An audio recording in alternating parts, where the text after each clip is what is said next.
Bismillahirrahmanirrahim.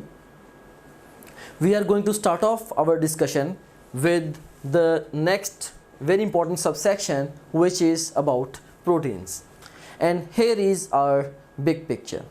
I always like to teach my students through the big picture, and the idea is to organize the information in their brains, right? Okay, I am a big picture guy. Whenever I go to the real world classrooms, even I have a tendency to give big picture to my students, and then I try to build up the finer details into that big picture so as to organize the information in the brains of my students, right? So ये हमारी आज की big picture है. First of all, हम introduction to proteins को discuss करेंगे. Secondly, we'll talk about the building blocks of proteins, which are of course amino acids. And thirdly, we will discuss in detail the levels of protein organization, और उसके बारे में बहुत सारे misconceptions हैं जो कि आपकी मैं फिक्स करूंगा. And then will talk about the classification of proteins on the basis of shape. And fifthly will talk about the conjugate molecules. और लास्ट पे हम प्रोटीन्स की इंपॉर्टेंस के ऊपर भी बात करेंगे. So first of all, let's start off our discussion with the introduction to the proteins.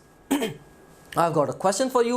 Total types of amino acids found in cells and tissues are, right? So total types of amino acids जो कि cells या tissues में आपको मिलेंगे, इसका answer क्या होगा? 170. हाँ, अगर आपसे ये क्वेश्चन पूछा जाता कि how many amino acids they can constitute proteins, तो उसका आंसर होता 25. और अगर आपसे पूछा जाता कि most commonly कितने अमाइनो एसिड्स इन्वॉल्व हैं in the synthesis of the proteins, तो इसका आंसर होता 20, राइट? सो ये कुछ इंपॉर्टेंट डिजिट्स हैं जिनको हम आगे चल के भी रिवाइज करेंगे. So let's talk about the introduction to the proteins.